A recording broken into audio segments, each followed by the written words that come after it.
Israel Hamas के बीच चल रही जंग से जुड़ी ये सबसे विस्फोटक खबर है।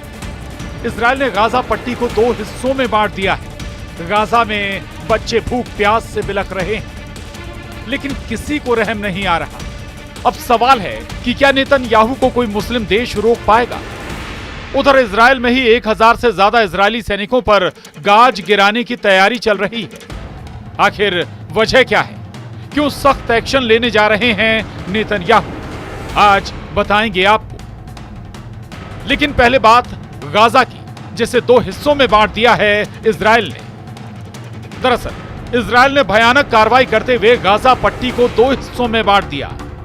मीडिया रिपोर्ट की माने तो गाजा पट्टी के दक्षिणी हिस्से को पूरी तरह से अलग कर दिया गया है। इजरायली सेना ने एक बयान में कहा है कि हवाई सुरक्षा बलों ने शनिवार को दक्षिणी गाजा में इजरायली सीमावर्ती समुदायों को निशाना बनाकर दागे गए 3 रॉकेटों को हवा में ही मार गिराया है और हमले में किसी को कोई नुकसान नहीं पहुंचा है। जबकि इससे पहले इजरायली डिफेंस फोर्स ने कहा था कि उसके बलों ने गाजा में मुराग कॉरिडोर पर तैनाती पूरी कर ली है और दक्षिणी गाजा को बाकी गाजा पट्टी से काट दिया गया है। लेकिन गाजा पट्टी में इजराइल और हमास के बीच जारी संघर्ष ने मानवीय त्रासदी को गंभीर रूप से बढ़ा दिया है। मुराग कॉरिडोर पर नियंत्रण स्थापित करने और दक्षिणी गाजा को बाकी क्षेत्र से अलग करने के बाद इजरायली सेना ने राफा शहर को घेर लिया। इस सैन्य कार्रवाई के दौरान दर्जनों आतंकवादियों को मारने और भूमिगत सुरंगों और आतंकवादी ढांचे को नष्ट करने का दावा किया जा रहा है।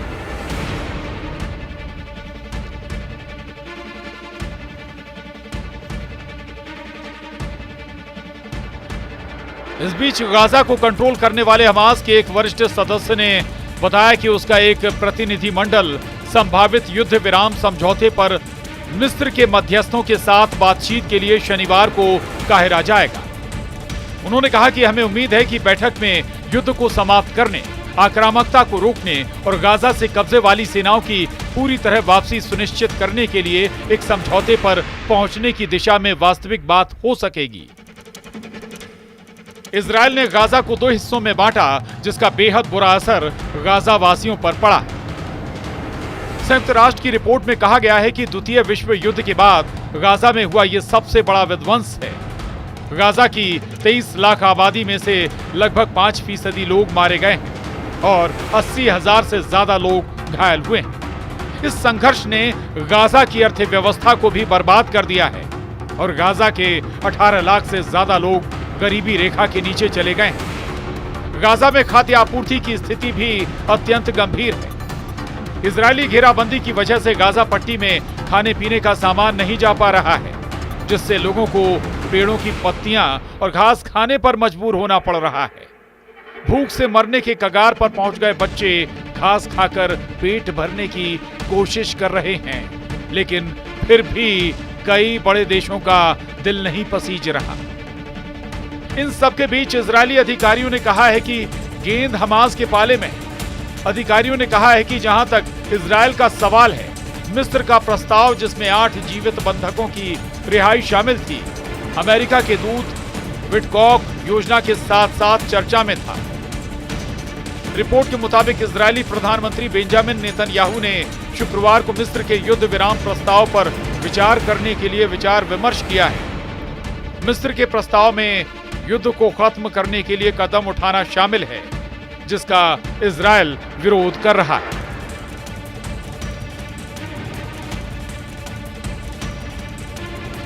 लेकिन गाजा में जारी ये संघर्ष न सिर्फ क्षेत्रीय स्थिरता को खतरे में डाल रहा है, बल्कि वैश्विक मानवाधिकार के लिए भी एक गंभीर चुनौती पेश कर रहा है।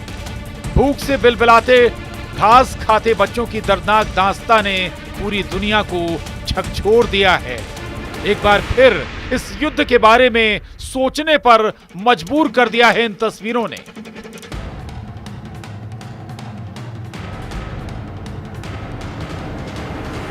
और गाजा के 2 हिस्सों में टुकड़े के बाद अब बात इजरायल में अपने ही सैनिकों पर एक्शन की तैयारी की। दरअसल इजरायली सेना में बगावत करने वालों पर अब गाज गिराने की तैयारी है। इजरायल की सेना ने एक फैसला लिया कि आरक्षित सेना में ऐसा कोई सैनिक नौकरी नहीं करेगा जिन्होंने इजरायल के गाजा पर हमले का विरोध किया था। दरअसल शुक्रवार को जारी एक बयान में सेना ने कहा कि ये एक्शन उन लोगों पर लिया जाएगा जिन्होंने पत्र लिखे थे और कहा था कि इजरायली सरकार राजनीतिक फायदे के लिए लड़ रही है। पत्र में दावा किया गया था कि सरकार का प्रयास बंधकों को वापस लाना नहीं है। इस पत्र के समर्थन में कई सैनिकों ने अपने हस्ताक्षर किए थे। माना जा रहा है कि 1000 से ज्यादा सैनिकों पर गाज गिराई जा सकती है। एक इजरायली सैन्य अधिकारी ने बताया कि यह बिल्कुल स्वीकार्य नहीं है कि कोई भी सेना के भीतर ही मतभेद पैदा करे। सैन्य अधिकारी ने कहा कि यह एक ऐसा समय है जब हमें मिलकर लड़ना होगा। लड़ने के बजाय उल्टे सवाल खड़ा करना स्वीकार्य नहीं किया जाएगा। ऐसा करने से सैनिकों का मनोबल गिरता है। इस मामले पर इजरायली सेना ने कहा कि हमने फैसला लिया, ऐसा कोई भी आरक्षित सैनिक अब सर्विस नहीं करेगा जिसने भी लेटर पर साइन किया हो। इस बीच ध्यान देने वाली बात यह है कि सेना में यह नहीं बताया गया कि इस एक्शन के कितने लोग शिकार हो सकते हैं। हालांकि अभी तक की जानकारी के अनुसार इजरायली सेना में शामिल 1000 से ज्यादा एयरफोर्स रिजर्व सैनिकों और रिटायर्ड जवानों ने ऐसे लेटर पर हस्ताक्षर किए थे। ये लेटर इजरायली मीडिया में गुरुवार को प्रकाशित हुआ था। अब आपको बताते हैं कि इस पत्र में आखिर मांग क्या की गई है।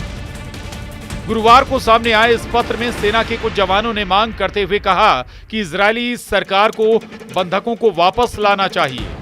पत्र में कहा गया कि भले ही बंधकों को छुड़ाने के लिए इस जंग को रोकना पड़े। ये पत्र ऐसे समय पर सामने आया है जिस दिन जब इजरायल ने गाजा पर हमले काफी तेज कर दिए हैं। वहीं इजरायल ने गाजा पट्टी के कई रास्तों को ब्लॉक भी कर दिया है। दावा है कि इन्हीं रास्तों के जरिए गाजा पट्टी में मदद पहुंचती थी। दरअसल अब बंधकों की रिहाई की जोर शोर से मांग उठ रही है और इसी को लेकर अब इजरायल बड़े एक्शन की तैयारी में है। आपको याद दिला दें कि 7 अक्टूबर 2023 को हमास ने इजरायल में घुसकर हमला किया था। इसके बाद इजरायल ने हमास के खिलाफ जंग का ऐलान कर दिया। इजरायल ने उग्रवादी समूह के खिलाफ शुरू किए गए युद्ध के पीछे तुरंत एकजुटता दिखाई थी और संयुक्त राष्ट्र के अनुसार युद्ध विराम टूटने के बाद से गाजा में 1000 से अधिक लोग मारे गए हैं। इजरायली सेना ने शुक्रवार को उत्तरी गाजा के कई इलाकों में रहने वाले लोगों को तत्काल चेतावनी जारी की, जिसमें उन्हें तुरंत इलाके को खाली करने के लिए कहा गया है। दरअसल इजरायल और हमास के बीच चल रही जंग का खामियाजा गाजा में रहने वाले आम नागरिकों को भुगतना पड़ रहा है। अभी तक हजारों लोगों की न केवल जान जा चुकी है बल्कि गंभीर तौर पर जख्मी लोगों का इलाज भी वहां पर चल रहा है और लाखों लोग वहां से पलायन भी कर चुके हैं। Bureau report, news 18।